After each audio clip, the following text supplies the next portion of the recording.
ವರಮುನಿಯ ಶಾಪದಲ್ಲಿ ಸರಿದನು ಸುರರ ನಗರಿಗೆ ಪಾಂಡು. ವರಮುನಿಯ ಶಾಪದಲ್ಲಿ ಸರಿದನು ಸುರರ ನಗರಿಗೆ ಪಾಂಡು. ಹಸ್ತಿನಪುರಕ್ಕೆ ತಂದರು ಪರಮ ಮುನಿಗಳು ಪಾಂಡು ನಂದನರ. ವರಮುನಿಯ ಶಾಪದಲ್ಲಿ ಸರಿದನು ಸುರರ ನಗರಿಗೆ ಪಾಂಡು. ಹಸ್ತಿನಪುರಕ್ಕೆ ತಂದರು ಪರಮ ಮುನಿಗಳು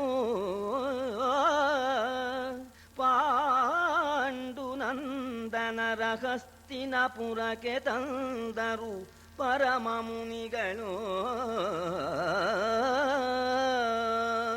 ಇಂದಿನ ಕಥೆ ಪಾಂಡು ಮಹಾರಾಜ ಸ್ವರ್ಗಸ್ಥನಾಗತಕ್ಕಂಥದ್ದು. ಶತಶೃಂಗ ಪರ್ವತದ ಋಷಿಗಳು ಕುಂತಿದೇವಿಯನ್ನು ಪಾಂಡವರನ್ನು ಹಸ್ತಿನಾವತಿಗೆ ಕರೆದುಕೊಂಡು ಬಂದು ಭೀಷ್ಮರ ಸುಪರ್ದು ವಹಿಸ್ತಕ್ಕಂಥದ್ದು. ಸುತನ ನಿತ್ಯನು ನಿನಗೆ ಎಲೆ ಸತಿಯೇ ಲೋಕತ್ರಿತದ ಹಿತಯದಲ್ಲಿ ಬಲುಗೈಕಣ. ಪಶುಪತಿಗೆ ಪುರುಷೋತ್ತಮಗೆ ಸರಿ ಮಿಗಿಲೆಂಬ ಸಂದೇಹ. ಶತಭವಂತರ ಪುಣ್ಯತರು ಕಾಮಿತವ ಫಲಿಸಿತು. ಶತಭವಾಂತರ ಪುಣ್ಯತರು ಕಾಮಿತವ ಫಲಿಸಿತು. ಹೋಗೆನುತ ಸುರಪತಿ ಲಗಾಂಗಿಗೆ ವರವನಿತ್ತು ಅರರಿದನು ಗಗನವನು. ಮೂರು ಲೋಕಕ್ಕೂ ಮೇಲುಗೈಯ ಇರತಕ್ಕಂಥ ಮಗನ್ನ ನಿನಗೆ ಕರುಣಿಸಿದ್ದೇನೆ. ಆ ಮಗ ಸಾಮಾನ್ಯನಲ್ಲ.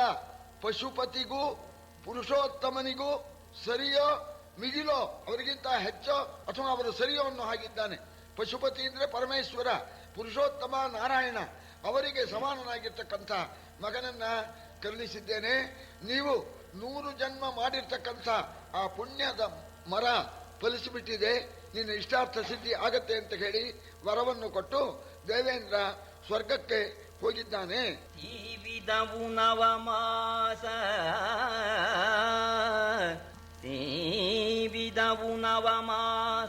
ವಿಮಲ ವಿಭಾವದು ವಿನುದಯದಲ್ಲಿ ಶುಭ ಲಗ್ನಾವಲಂಬನ ತಾರೆಯುತ್ತರೆ ಫಲುಗುಣಾಹ್ವಯದ. ಜೀವಕೇಂದ್ರ ಸ್ಥಿತಿ ದಶಾದಿಗ್ಭಾವಿತ ಗ್ರಹರಾಶಿಯಿದೆ. ಗಾಂಡೀವಿ ಜನಿಸಿದನು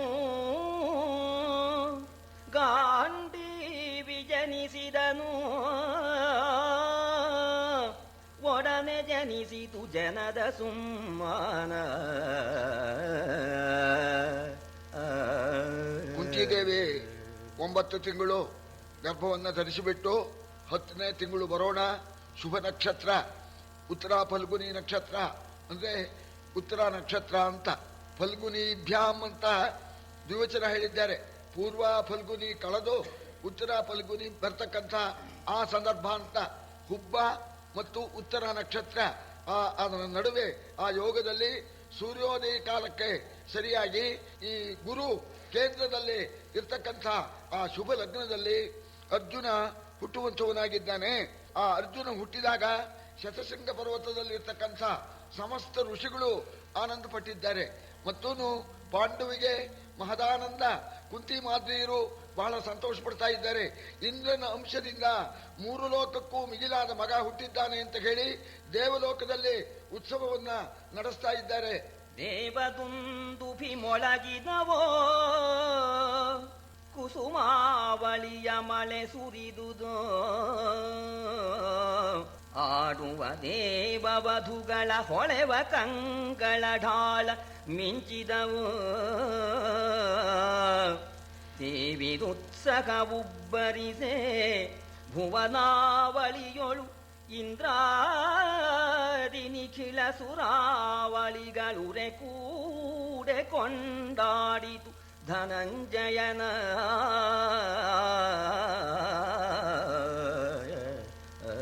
ದೇವಲೋಕದಲ್ಲಿ ವಾದ್ಯಗಳನ್ನ ಬಾರಿಸಿದ್ದಾರೆ, ಹೂವಿನ ಮಳೆಯನ್ನ ಸುರಿಸಿದ್ದಾರೆ, ಅಪ್ಸರ ಸ್ತ್ರೀಯರು ಹಾಡು ಹೇಳುತ್ತಾ ನರ್ತನ ಮಾಡ್ತಾ ಇದ್ದಾರೆ.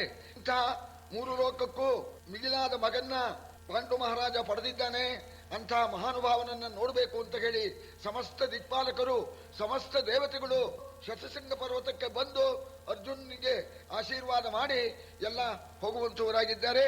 ಎಲ್ಲರೂ ಕೊಂಡಾಡ್ತಾ ಇದ್ದಾರೆ. ಆ ಮಹಾನುಭಾವನಾದ ಅರ್ಜುನನ್ನ ಎಲ್ಲರೂ ಕೂಡ ಕೊಂಡಾಡ್ತಾ ಇದ್ದಾರೆ.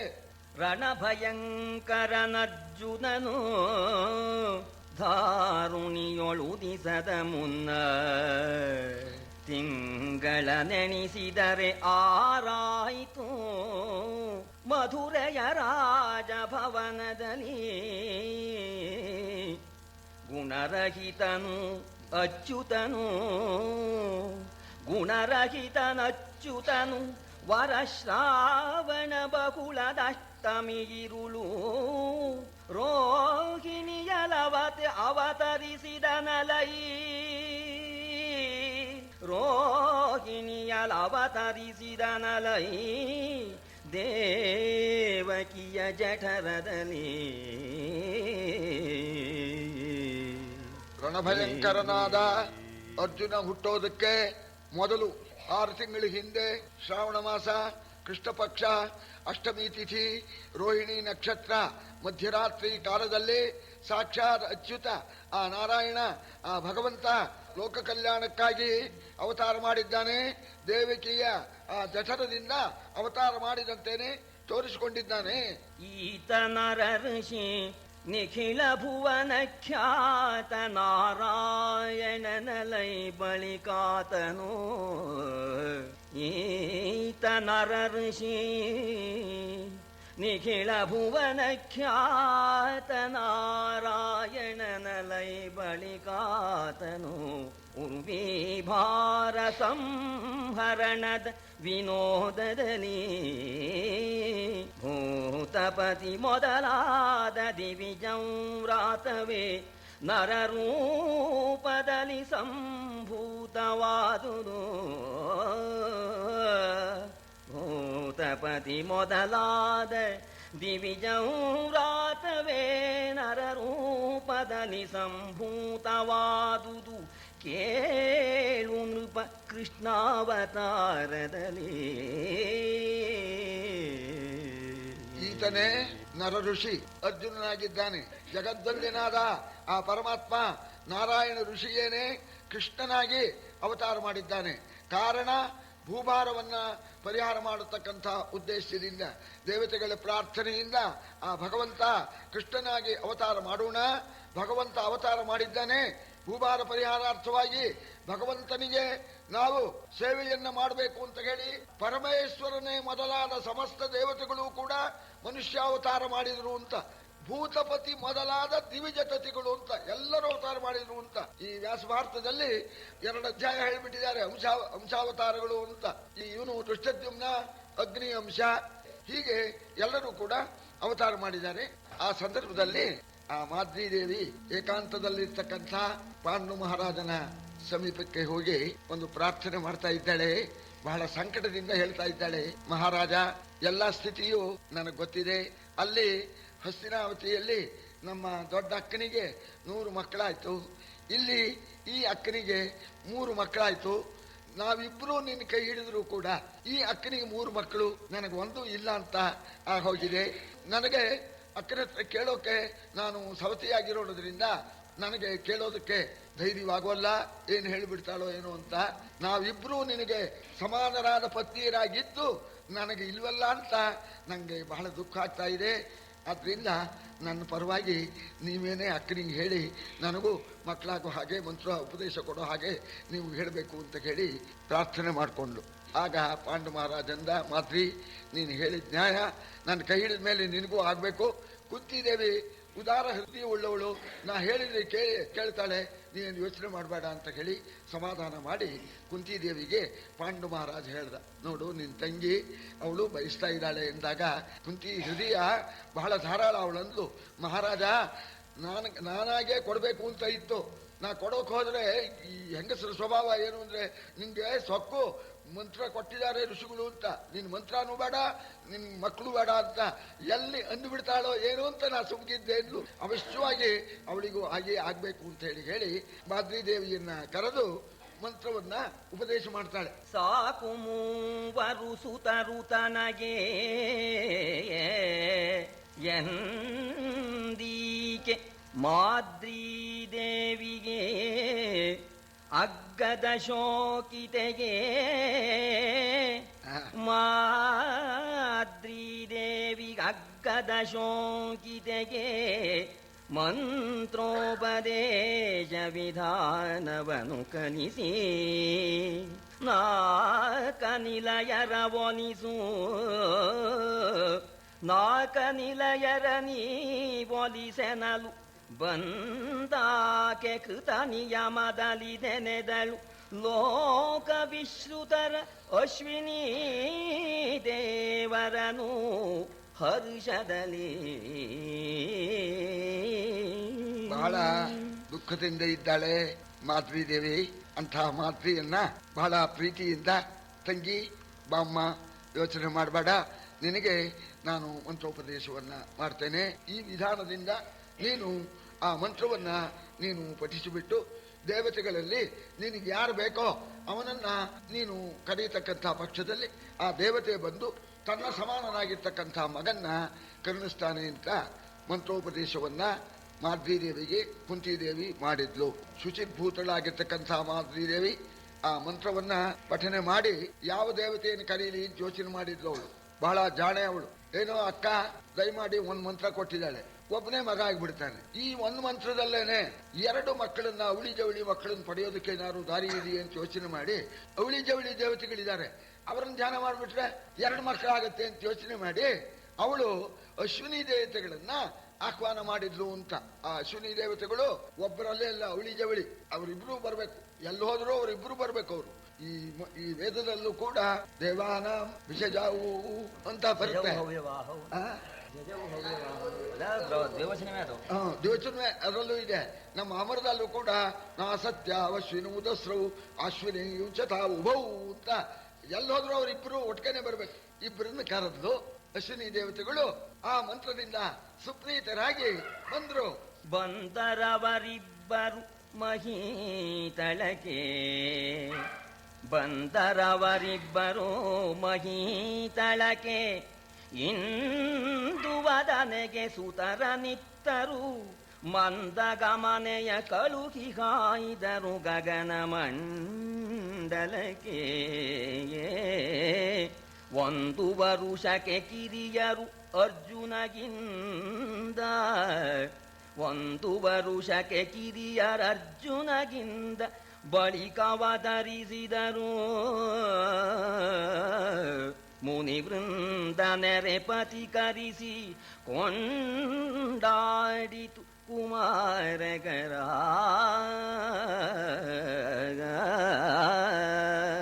ಅಶ್ವಿನಿ ದೇವತೆಗಳು ಭೂಮಂಡಲಕ್ಕೆ ಬಂದು ಭೂಮಿಗಿಳಿದು ಆ ಮಾದ್ರಿ ದೇವಿಗೆ ಆಗಲಿ ನಮ್ಮ ವಂಶದ ಮಕ್ಕಳು ಉತ್ಪನ್ನರಾಗ್ತಾರೆ ಅಂತ ಹೇಳಿ ವರವನ್ನು ಕೊಟ್ಟು ತಮ್ಮ ಸ್ವರ್ಗಲೋಕಕ್ಕೆ ಹೊರಟೋದ್ರು. ಅರ್ಜುನ ಹುಟ್ಟಿ ಒಂದು ವರ್ಷದ ಮೇಲೆ ಅವಳಿ ಮಕ್ಕಳನ್ನ ಮಾದ್ರಿ ದೇವಿ ಪಡೆದಿದ್ದಾಳೆ. ಅವರಿಗೆ ನಕಲು ಸಹದೇವರು ಅಂತ ಮುಂದೆ ನಾಮಕರಣವಾಗತ್ತೆ. ಅವರು ಅರ್ಜುನಿಗಿಂತ ಒಂದು ವರ್ಷ ಕಿರಿಯರು. ಆ 5 ಮಕ್ಕಳನ್ನ ನೋಡಿ ಈ ದಂಪತಿಗಳಿಗೆ ಆನಂದವಾಗೋದೇನು, ಆ ಶತಸಂಗ ಶೈಲದ ಋಷಿಗಳು ಋಷಿಪತ್ನಿಯರು ಎಲ್ಲ ಆನಂದ ಪಡ್ತಾ ಇದ್ದಾರಂತೆ ಆ ಮಕ್ಕಳನ್ನ ನೋಡಿ. ಅಂತ ಮಕ್ಕಳು ಚೆನ್ನಾಗಿದ್ರೆ ಒಂದ್ಸಲ ಕರ್ಕೊಳ್ತೇನೆ ಅಂತಾರೆ. ಎಲ್ಲ ಕರ್ಕೊಂಡ್ರಂತೆ ಎಲ್ಲರೂ ಕೂಡ ಆ ಮಕ್ಕಳನ್ನ ಕೊಂಡಾಡ್ತಾ ಇದ್ದಾರೆ, ಎತ್ಕೊಂಡು ಮುದ್ದಾಡ್ತಾ ಇದ್ದಾರೆ. ಪಾಂಡು ಮಹಾರಾಜನಿಗೆನಕ ಎಷ್ಟು ದೂರ್ವಾಸರು ಎಷ್ಟು ಮಂತ್ರ ಕೊಟ್ಬಿಟ್ಟಿದ್ದಾಳು ಅಂತ ಅವ್ರಿಗೆ ತೃಪ್ತಿನೇ ಇಲ್ಲ. ಸರಿ, ಇವ್ರು ಹುಟ್ಟಿಯಾಗಿ 1 ವರ್ಷ ಆಯ್ತಲ್ಲ, ಕುಂತಿ ನನಗೆ ತೃಪ್ತಿ ಇಲ್ಲ, ಆಗಲಿ ಮಕ್ಕಳು ಆದಷ್ಟು ಒಳ್ಳೇದೇನೆ, ಪ್ರಜೆಗಳಿಗೂ ಒಳ್ಳೇದು, ಪಿತೃಗಳಿಗೂ ಒಳ್ಳೇದು, ಪಿತೃರುಡಕ್ಕೂ ಒಳ್ಳೇದು, ಇನ್ನೊಬ್ಬ ಮಗನ್ ಪಡಿ ಅಂತಂದ್ಲು. ಆಗ ಕುಂತಿ ಅಂದ್ಲು, ಮಹಾರಾಜ ಸರಕೇನೋ ಇದೆ, ಮಂತ್ರ ಇದೆ, ಆದರೆ ಶಾಸ್ತ್ರದಲ್ಲಿ ಹೇಳಿದ್ದಾರೆ ಇಂಥ ನಿಯೋಗ ಸಂದರ್ಭದಲ್ಲಿ 3 ಮಕ್ಕಳಿಗಿಂತ ಹೆಚ್ಚಿಗೆ ಮಕ್ಕಳನ್ನ ಪಡೆಯಕೂಡುದು. 4ನೇ ಮಕ್ಕಳನ್ನ ಪಡೆದರೆ ಅವಳು ಅಸತಿ ಆಗ್ಬಿಡ್ತಾಳೆ.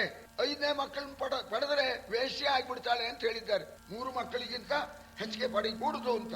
ಆ ಸತಿ ಬಂಧಕಿ ಆಗ್ಬಿಡ್ತಾಳ ಅಂತ ನೋಡ. ಹಾಗೋ ಸರಿ, ಹಾಗಾದ್ರೆ ಕುಂತಿ ಅವಳಿಗೆ 2 ಮಕ್ಕಳಿದೆಯಲ್ಲ, ಮೊದಲಿಗೆ ಅವಳಿಗೆ ಕೊಟ್ಬಿಡು ಮಂತ್ರನ ಅಂದ ಇವ. ಆಗ ಕುಂತಿ ಅಂದ್ಲು, ಮಹಾರಾಜ ವಾಸ್ತವಾದ ಅಂಶ ಹೇಳ್ತೇನೆ, ನನಗೆ ಬುದ್ಧಿ ಕಮ್ಮಿ ಅಲ್ಲ. ಈ ಅವಳಿ ಜವಳಿ ದೇವತೆಗಳನ್ನ ಕರೆದ್ರೆ 2 ಮಕ್ಕಳಾಗತ್ತೆ ಅನ್ನೋ ಬುದ್ಧಿ ಆ ಮಾದ್ರಿ ದೇವಿ ಬಂದ್ ಬುದ್ಧಿ ನಂಗೆ ಬರ್ಲಿಲ್ಲ. ಜಾಣೆ ಅವಳು, 1 ಕೊಟ್ರೆ 2 ಮಾಡ್ಕೊಂಡ್ಲು ಅವಳು.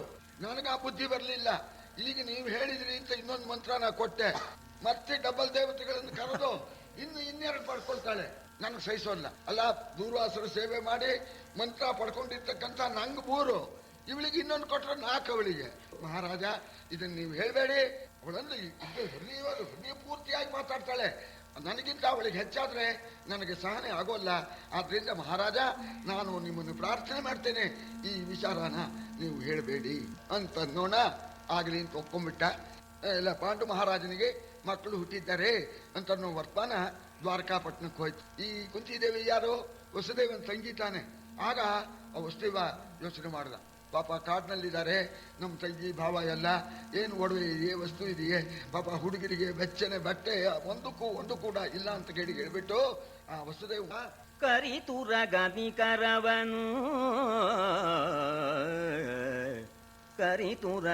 ಕರವನು ಕುಲಭೃತ್ಯರ ವಿಲಾಸಿನಿಯರನು ರತ್ನಾಭರಣ ವಸನ ಹಿರಣ್ಯಗೋ ಮಹಿಷಾದಿ ವಸ್ತುಗಳ